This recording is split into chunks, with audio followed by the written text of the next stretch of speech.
El señor Vicente Muleiro con todos ustedes. ¿Cómo le va, Vicente? Bienvenido. ¿Qué tal? Bueno, no estoy al margen de una situación que por supuesto genera cierta congoja. Digamos, uno trata de rearmarse para hacer bien lo que uno hace, que sería un piso mínimo.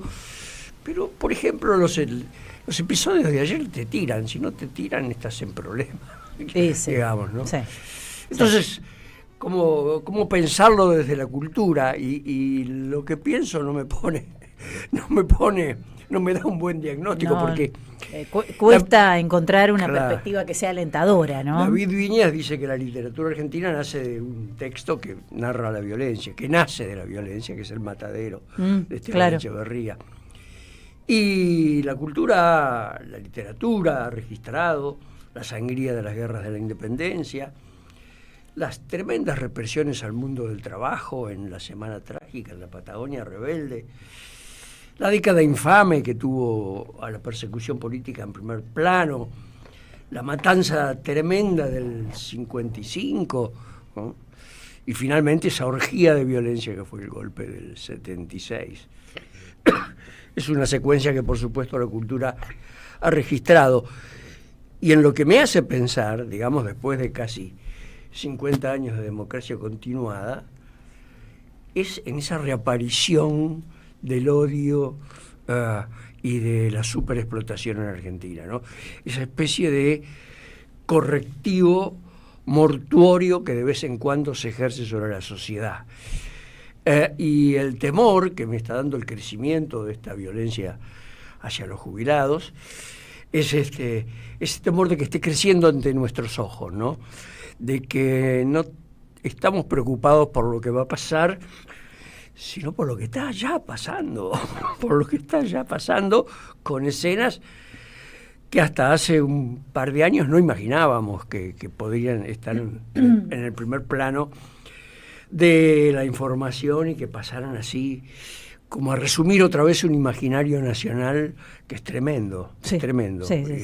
Yo recién contaba lo del Instituto Juan Domingo Perón, que esta mañana fueron los trabajadores afuera, los funcionarios de Capital Humano, cambiando la cerradura para que nadie más entre, en un lugar que es tan fuerte, tan simbólico, ¿no? Ahí en la calle Austria. Sí, es muy significativo ese tema, porque a lo que recuerda es el decreto 4161 de la dictadura liberticida, cuando prohibieron los nombres de Perón, cualquier cosa que los nombres de Eva, cualquier publicidad, escritura, ¿no? Y hay un deseo imposible ahí de parte de el poder antiperonista más juramentado, que es el deseo de borrar la historia directamente, ¿no? Como si se pudiera borrar el pasado, porque sin duda que en las luchas sociales el pasado tiene una funcionalidad. Hay que inscribirlo en eso, además de en esa guadaña sobre el trabajo que está ejerciendo este poder, ¿no? Sin duda.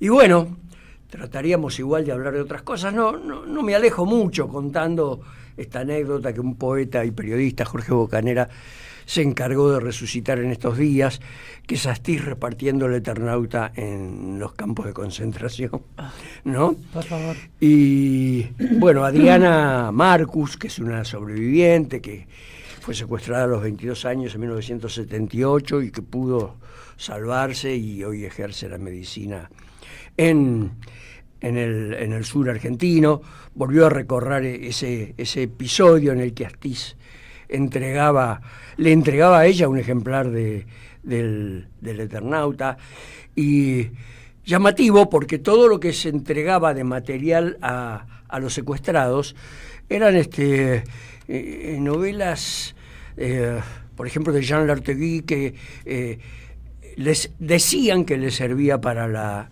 recuperación. Claro. ¿Para qué podría servir el Eternauta? Si no hacían una lectura invertida del Eternauta, vaya a saber, la invasión es el comunismo internacional, una cosa así, ¿no? Seguramente. Por supuesto que a ella, leyéndolo allí, le evocó dos cosas totalmente distintas.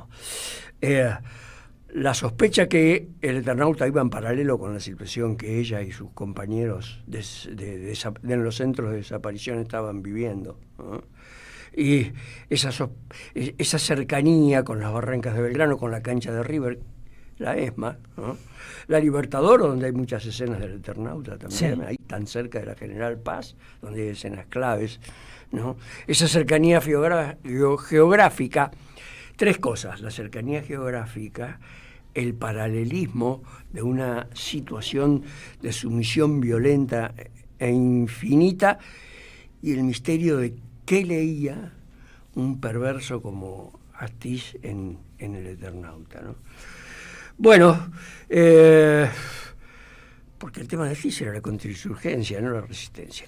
Claro, así que por supuesto que...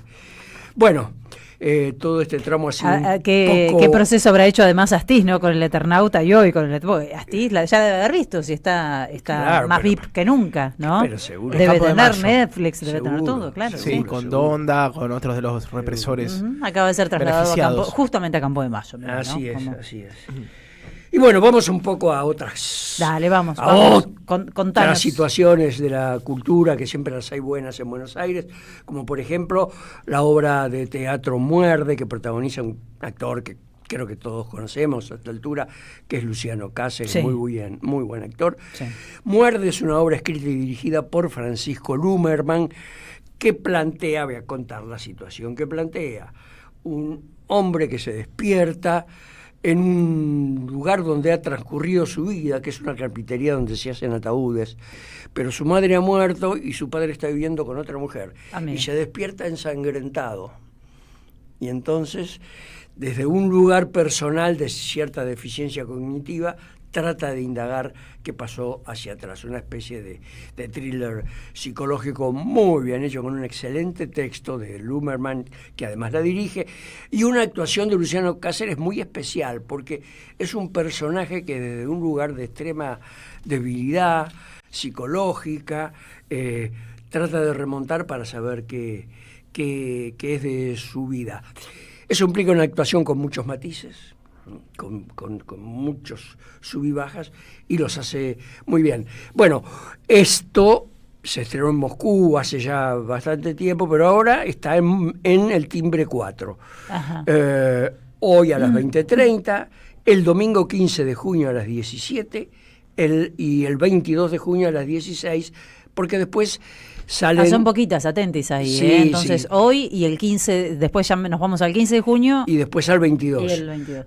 Y esto es Timbre 4, México 3554, y lo que sucedió es que esta obra funcionó muy bien, y después de estas funciones sale de gira por el país, ya estuvo en Mar del Plata, cosechó premios, ¿no? Y ahora va a recorrer el país. Y vamos a algo menos oscuro, aunque vamos a hablar de un ciego, Borges. Perdón. Es que está muy difícil todo. Es una dosis de humor negro. Humor de corta mira. Hoy no me puedo desprender. Bueno, acaba de reeditarse Borges y la física cuántica, que es un libro de un personaje muy interesante, Alberto Rojo, que cruza cultura y ciencia, tucumano él, ¿no? Y descubre en Borges ciertos anticipos, ¿no? Ciertos anticipos que la ciencia de las últimas décadas desarrolló mucho. Por ejemplo, a partir del cuento El jardín de los senderos que se bifurcan, ese laberinto, recuerdan, y la imposibilidad de verlo de una sola manera, sino que se trata de verlo de muchas maneras simultáneamente. ¿Qué es eso? Es lo que hace la física cuántica. La física cuántica. ¿Qué es la física cuántica? Es muy difícil. En radio. Lo voy a simplificar de una manera clara, porque no es tan difícil. Es una rama científica que se encarga de estudiar el comportamiento de la materia y la energía a escalas infinitesimales. Fascinante. A escala atómica. Sí. Entonces, el mundo de lo pequeño a una dimensión, sí, que no podemos imaginar. Así, yo lo más chico que me puedo imaginar es una ameba,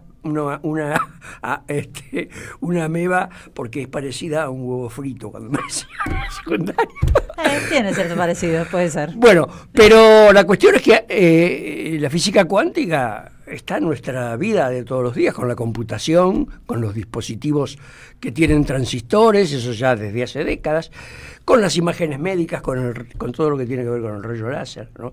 Y Borges se había metido en esto, porque también era un apasionado de ese cruce entre ciencia y arte, que es un cruce mucho más rico y mucho más poético del que se podría imaginar, digamos, para salir del lugar común, el arte caliente, la ciencia fría. Bueno, no, hay personajes como Einstein, por ejemplo, sí, que apostaban a la resolución poética de los enigmas, ¿no?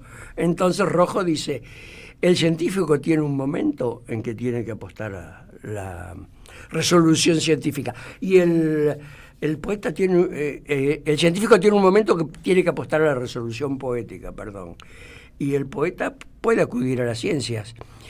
Se han escrito en los últimos años libros de muchísima circulación, recuerdo Física para poetas, y Poesía para físicos. Al revés, también se lo ha hecho con la matemática. Bueno, el libro en cuestión se llama Borges y la física cuántica, lo editó Siglo XXI, es una reedición de la colección Ciencia que Ladra, y está ampliado y corregido. Borges y la física cuántica, y ya que estuvimos tan oscuros, sí, ¿te recuerdo el humor de Borges en alguna situación? Tengo un poco de miedo, porque cada vez que quiso levantar no pudo. No sé dónde nos puede dejar esto, pero usted maneja, Vicente. Bueno, se le acerca un poeta, se sabe cuál es, pero no lo vamos a decir. Se le acerca un poeta en una reunión social y le dice, maestro, yo estaría muy honrado si usted prologara mi poemario. Borges ya se desacomodó porque detestaba la palabra poemario, claro, pero de todas maneras le dice, educado y con un poco de sorna, ¿cómo se llama su poemario? ¿Cómo se titula? Y el tipo saca pecho y le dice, Con la patria adentro. Y Borges le responde, es incómodo, ¿no? tenía esas salidas. Sí, claro. Enseguida se manejaba con un gran humor. Hay montones de anécdotas y cada vez que hablemos de Borges vamos a recordar una. Me encanta, sí. Para matizar. Sí, sí. Y aparte me quedo un poco con la incomodidad de la patria adentro. Es fuerte. Incómodo, ¿no? Gracias, Vicente, querido, por estar acá. Y la seguimos. Tenemos 2 minutitos más, 3 minutitos más antes que hagamos este corte que recién les contábamos con Juli.